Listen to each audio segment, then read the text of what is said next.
Hello everyone and welcome back to Bandai Product and Figure Review. I managed to snag two brand new model kits from the 2024 series catalog from the Mobile Suit Gundam Seed Freedom, and the one we're going to be looking at so happens to be the main unit, which is Rising Freedom Gundam. And this already looks phenomenal with how the art is depicted on this box, and this is phenomenal. Let's kind of take a look on the other side. We can see that it is fairly well done with the possibility for articulation, weaponry. It is not letting down, and this is a high-grade kit, as we can see from here. So it's not going to be super detailed, and I'm afraid with all of the cool colors and on here, it is probably going to be sticker heavy. So let's take a look at the inside of this box and look into the Rising Freedom Gundam.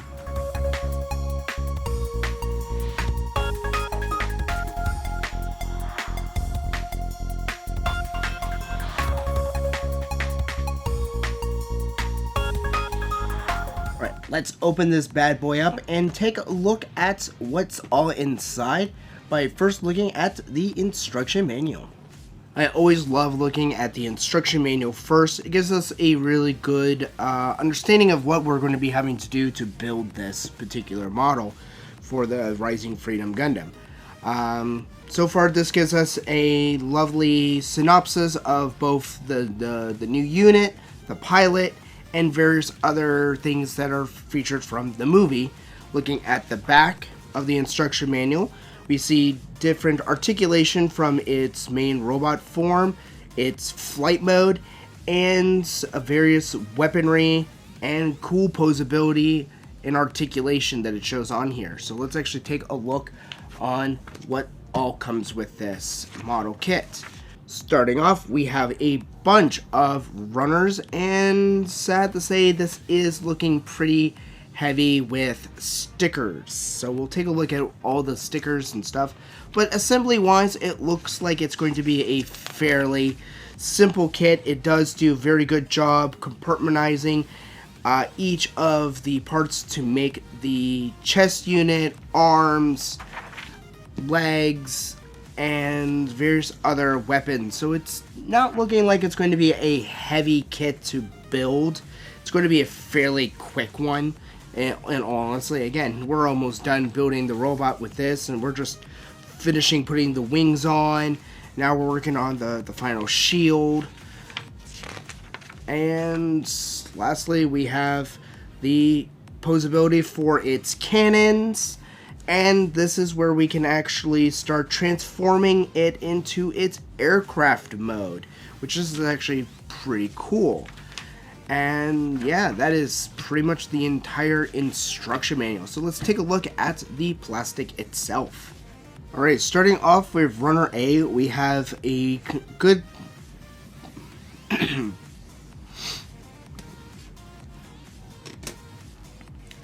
2, 1. Starting off with Runner A, we have parts for the cannons, shoulders, and various other parts for the shield, which also comes with a cool blue PVC, which is actually a really nice coloration to that. And the eyes are actually a transparent, so if you actually wanted to do a LED little light, you can actually figure out a way to get the eyes to light up with them, especially with how small LEDs are getting. And we have various nice red pieces.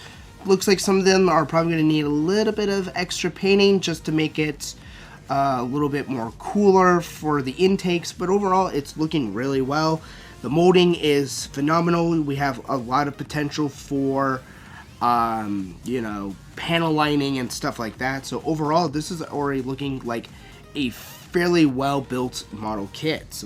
So looking at Runner B1, and it also has a duplicate, so B2. So each one of these are duplicates. So let's just take a look at Runner B1, since it has all of the extra parts that B1 does not have, and that is the head. So we have the head that comprises of a front and back, and a center for the eyes to put on, and it also has the mouth guard and the iconic Gundam V, which is a nice white color. We also have for the shoulders and legs, and various other parts for the cannons and leg portions and various other armor on here. So it's already looking fairly well molded.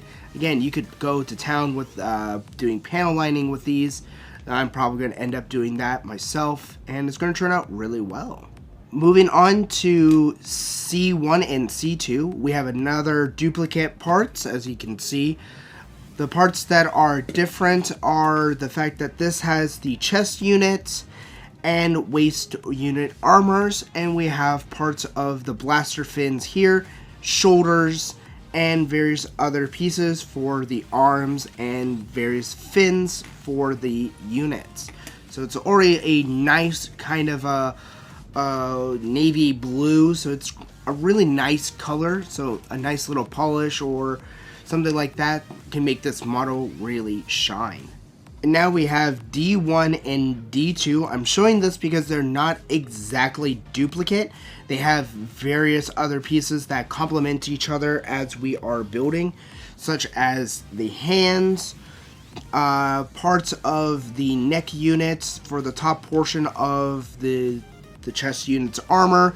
We have parts for the blaster, which looks like it's a two-piece or a core system where you can actually put a lot of the extra weapon casing on top of this. So this is actually kind of interesting, where we just kind of sandwich the weapon together. Makes probably for cool dioramas if you're trying to do like you're rebuilding the weapon and stuff, and fixing it up.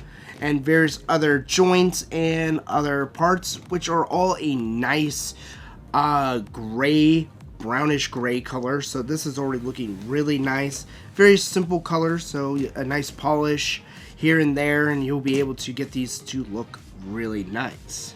Next up, we have E1 and E2. Again, these are somewhat duplicate parts, so we can actually just look at just E1, and it gives us parts for the top of the fins for the backpack, center fin, and parts for the shield here, and various other pieces to combine them all together. And it's still a nice kind of a gray color, so it's already looking really nice.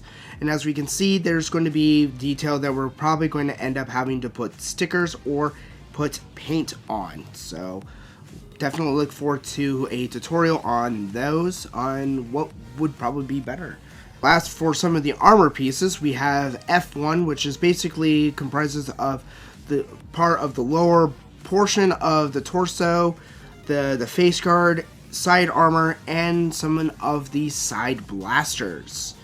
This also comes with a nice little weapon set. It has PVC clear red for a lot of its weapons, beams, and daggers that it comes with. So this is already really nice. It's nice, flexible, clear plastic, and you could possibly even reuse some of these runners for other projects too. Now lastly, we have the dreaded sticker sheet.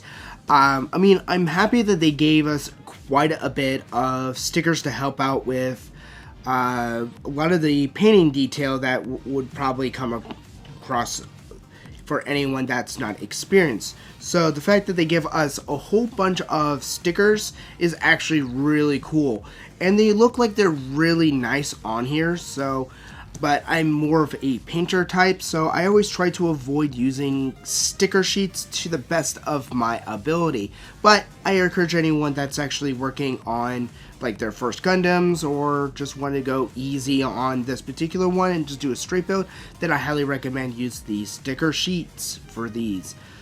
Alright everyone, that's going to conclude this unboxing of the Rising Freedom Gundam from the new Gundam movie that has just came out.